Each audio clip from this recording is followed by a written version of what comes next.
श्री राम जय राम। कुमार भगवान ने पूछा है नंदिकेश्वर भगवान से कि भगवान शिव की जो लिंग रूप में पूजा हुई ये सबसे पहले कब हुई, इसका प्रचार कैसे हुआ, ये समाज में आया कैसे, इसकी प्रथम पूजा किसने की, ये प्रश्न किया है नंदिकेश्वर भगवान ने और बड़ा सुंदर इसका समाधान दिया है। अब आप लोगों को ये पता चल जाएगा कि भगवान शिव की सबसे पहली लिंग स्वरूप में पूजा कहाँ हुई। देखो, एक बार भगवान विष्णु जी के पास में ब्रह्मा जी आए और ब्रह्मा जी ने आकर के देखा कि भगवान विष्णु तो शेषनाग पर विश्राम कर रहे हैं और ब्रह्मा जी को देख करके भगवान विष्णु खड़े नहीं हुए, तो ब्रह्मा जी को क्रोध आ गया। अब देखो, भगवान शिव और भगवान विष्णु और ब्रह्मा जी इनमें कोई लड़ाई नहीं है, पर ये देवता भी लड़ जाते हैं। क्यों? लीला करने के लिए।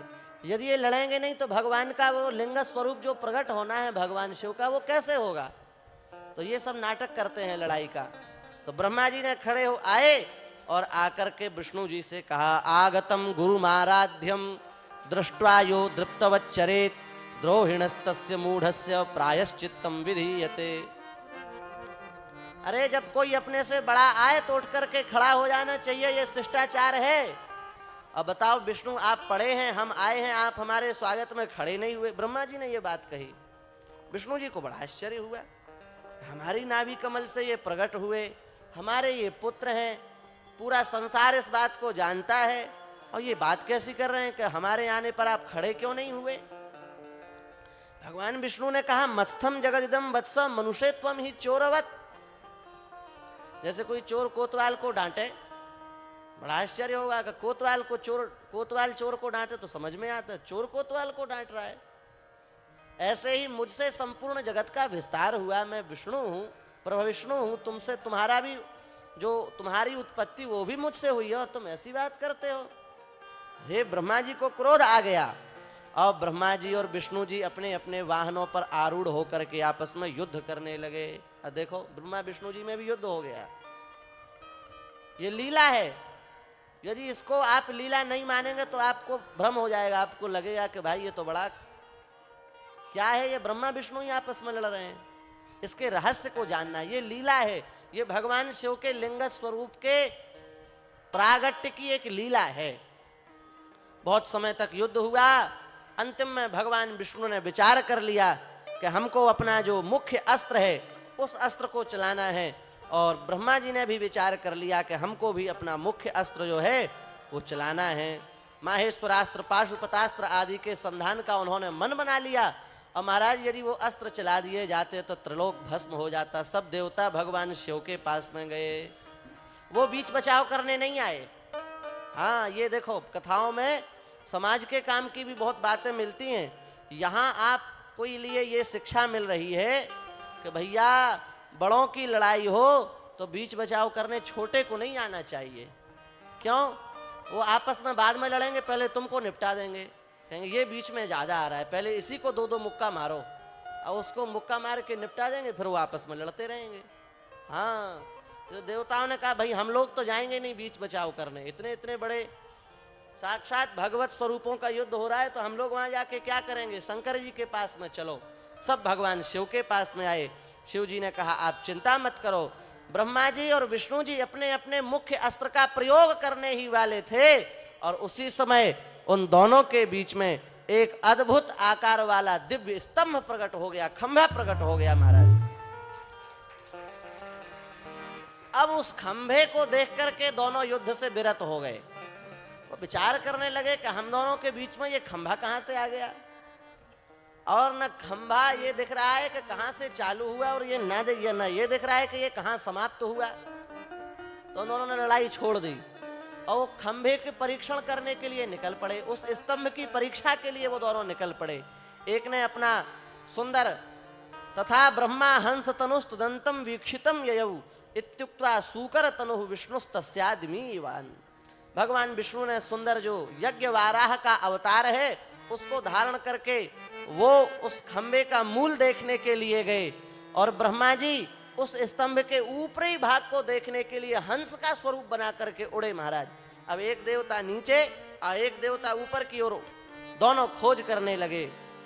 खोजते खोजते खोजते खोजते कहीं अंत नहीं मिला। ब्रह्मा जी ऊपर बढ़ते जा रहे हैं, बढ़ते जा रहे हैं, बढ़ते जा रहे हैं, पर महाराज उस स्तंभ का अंत मिलने वाला नहीं है। उस स्तंभ के ऊपर ही भगवान शिव विराजमान थे और उनके जटाओं से अथवा कंठ की माला से एक केतकी का पुष्प नीचे गिरा।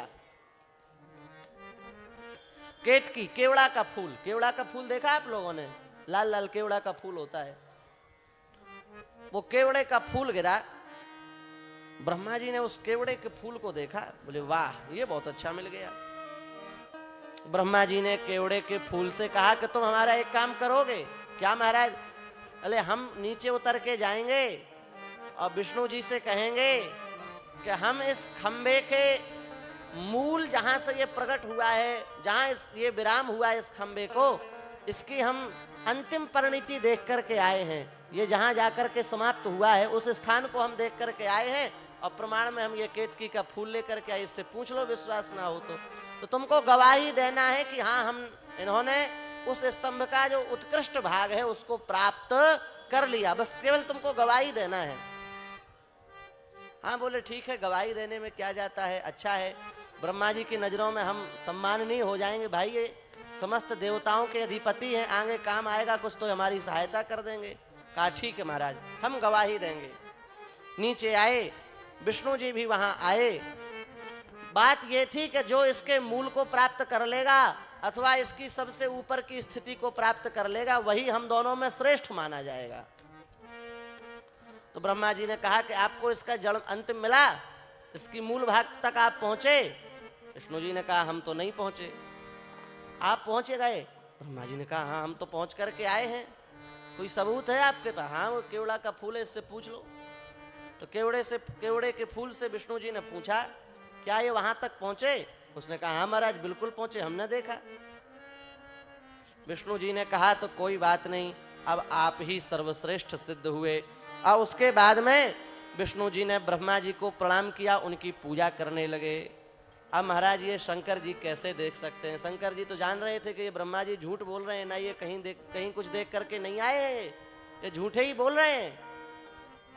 शंकर जी का अच्छा नहीं लगा। विधिम प्रहर तुम सठमग्निलिंगतः सईश्वरस्तत्र बभूव साकृति समुत्थितः स्वामी विलोकनात् पुनः प्रकंप पाणि परिगृह्य तत्पदम। ब्रह्मा जी को इस अन्यायपूर्ण बर्ताव को देख करके भगवान शिव से नहीं रहा गया। वे तत्काल उस लिंग के, उस स्तंभ के मध्य में से प्रकट हो गए और प्रकट होकर के श्री ब्रह्मा जी और विष्णु जी दोनों के बीच में आकर के खड़े हो गए। यही भगवान शिव का प्रथम लिंगावतार हुआ। ये जो स्तंभ प्रकट हुआ है ये स्तंभ लिंग स्वरूप में ही प्रकट हुआ है और ये भगवान शिव का प्रथम लिंगावतार है। बोलिए भगवान लिंगेश्वर महादेव की जय। ये भगवान का प्रथम लिंगावतार है। ब्रह्मा जी से जो अन्यायपूर्ण कार्य हुआ भगवान शिव ने कहा कि तुमको इसका दंड अवश्य दिया जाएगा। भैरवाख्यम भ्रुवोर मध्यात् ब्रह्म दर्प जिघांसया। उनके भौहों के मध्य में से, भगवान शिव के भौहों के मध्य भाग में से श्री भैरव भगवान का प्रागट्य हुआ है। बोलिए श्री भैरव जी महाराज की जय। हाँ महाराज, ये भैरव जी भगवान शिव के प्रमुख गण हैं, प्रमुख पार्षद हैं। ये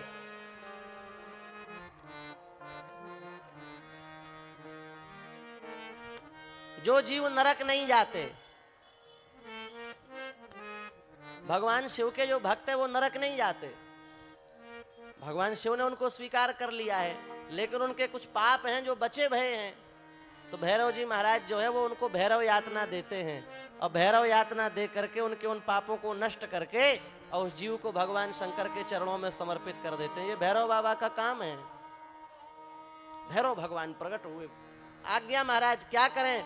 शंकर जी ने कहा नून मरचे खड़गे न तिगवे न जब सा परम। भैरव थोड़ा ब्रह्मा जी की पूजा कर दो। हाँ, ये कहा भगवान शिव ने। अर्चय, अर्चय माने पूजा करना। पूजा भी कई प्रकार की होती है, इससे पता चलता है। केवल धूप बत्ती अगरबत्ती की पूजा को पूजा नहीं कहते हैं। हाँ, कोई गलत काम करे तो उसको दंड देना, ये उसकी पूजा ही है। छोटे में माता जी कहा करती थी, पाठ तैयार कर लो, पिताजी आएंगे तो पूजा करेंगे। हमको लगता था बढ़िया ही है, धूप बत्ती अगरबत्ती दिखाएंगे, भोग लगाएंगे, ओम जय जगदीश हरे आरती गाएंगे। हाँ जी, लेकिन वो दूसरी पूजा होती थी। फिर बाद में हमको पता लगा कि पूजा भी अनेक प्रकार की होती है, केवल धूप बत्ती दीप बत्ती की पूजा नहीं होती, ये भी पूजा ही है। भगवान शिव ने कहा ब्रह्मा जी के लिए, भैरव भगवान से, थोड़ा इनकी पूजा कर दो। अब वहां पूजा का मतलब ये थोड़ी था कि ब्रह्मा जी की स्तुति करो। वहां पूजा का मतलब था इन्होंने जिस मुख से झूठ बोला उस मुख को काट दिया जाए। भगवान शिव को किसी के प्रति क्रोध नहीं है, ब्रह्मा जी के प्रति भी क्रोध नहीं है, लेकिन बात यही है, यदि अपराधी को दंड नहीं दिया जाएगा तो शास्त्र की मर्यादाओं का खंडन होने लगेगा। जो खल दंड देऊ नहीं तोरा, जो खल दंड देऊ नहीं तोरा, जो खल दंड देऊ नहीं तोरा, जो खल दंड देऊ नहीं तोरा, भ्रष्ट होई श्रुति मार्ग मोरा, भ्रष्ट होई श्रुति मार्ग मोरा, भ्रष्ट होई श्रुति मार्ग मोरा, भ्रष्ट होई श्रुति मार्ग मोरा, जो खल दंड देऊ नहीं तोरा, जो खल दंड देऊ नहीं तोरा। भगवान विष्णु ने चरणों में प्रणाम किया है, बोले इनको क्षमा कर दीजिए। एक सिर से विहीन किया है, 5 मुख थे ब्रह्मा जी के पहले, उनको चतुर्मुख बना दिया। बोलिए भगवान शंकर भगवान की जय हो। विष्णु जी ने प्रार्थना की। भगवान शिव ने यही समझाया कि हे ईश्वर, हमने इनको जो दंड दिया है वो केवल इसलिए दिया है जिससे शास्त्र की मर्यादा का खंडन ना हो।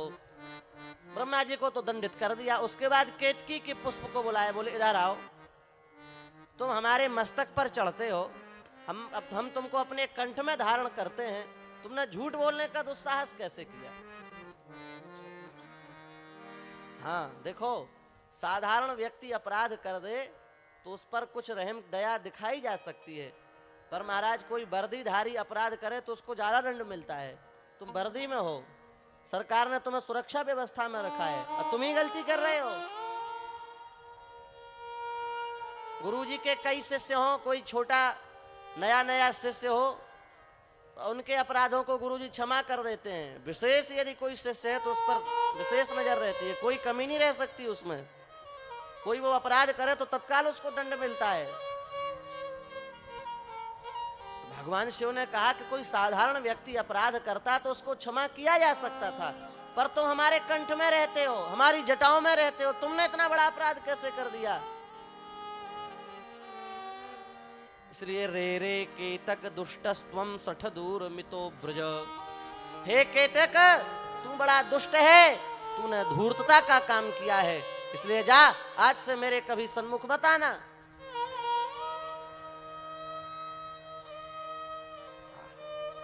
केतक ने चरणों में प्रणाम किया है, बोले भगवान ज्ञानाज्ञान कृतम पापम नाशयत्येव ते स्मृति।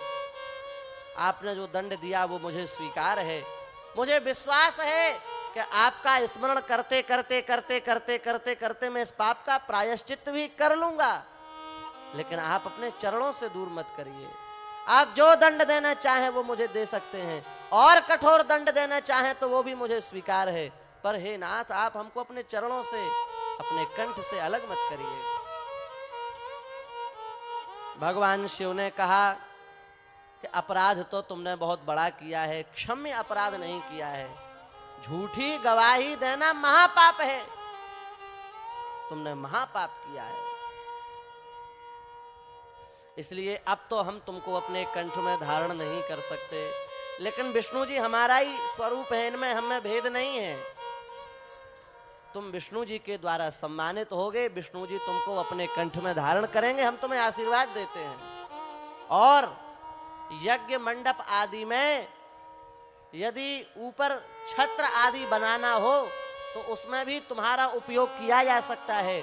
नीचे मैं विराजमान रहूंगा, लेकिन साक्षात तुम मेरे ऊपर चढ़ो, मेरे कंठ में मैं तुम्हें धारण करूं अथवा जटा में मैं तुम्हें धारण करूं।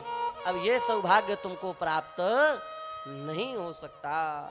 इसका मतलब भैया यही है कि आप भले ही कितने भी भक्त बने रहो, पर झूठी गवाही यदि दोगे तो भगवान शंकर की नजरों से आप गिर जाओगे, उनकी नजरों में आप ठीक रहना नहीं सकते हो। केतकी को भी दंड दिया है, ब्रह्मा जी को भी दंड दिया है, और नंदकेश्वर जी ने लिंग स्वरूप के पूजन का महत्व बताया है, कैसे इनकी पूजा करनी है, कैसे इनकी उपासना करनी है। देखो, जो जलहरी होती है ना भगवान शिव की, उसके विषय में शिव पुराण में लिखा है, जिस धातु के शिवलिंग हो उसी धातु की जलहरी होनी चाहिए। यदि स्वर्ण के शिवलिंग है तो स्वर्ण की जलहरी, चांदी के शिवलिंग है तो चांदी की जलहरी, ताम्र के शिवलिंग है तो ताम्र की जलहरी, हीरा मोती के शिवलिंग है तो हीरा मोती की जलहरी होनी चाहिए। ऐसा शास्त्र में विधान है। हाँ, एक बात जरूर है, नर्मदेश्वर शिवलिंग पर यह नियम लागू नहीं होता।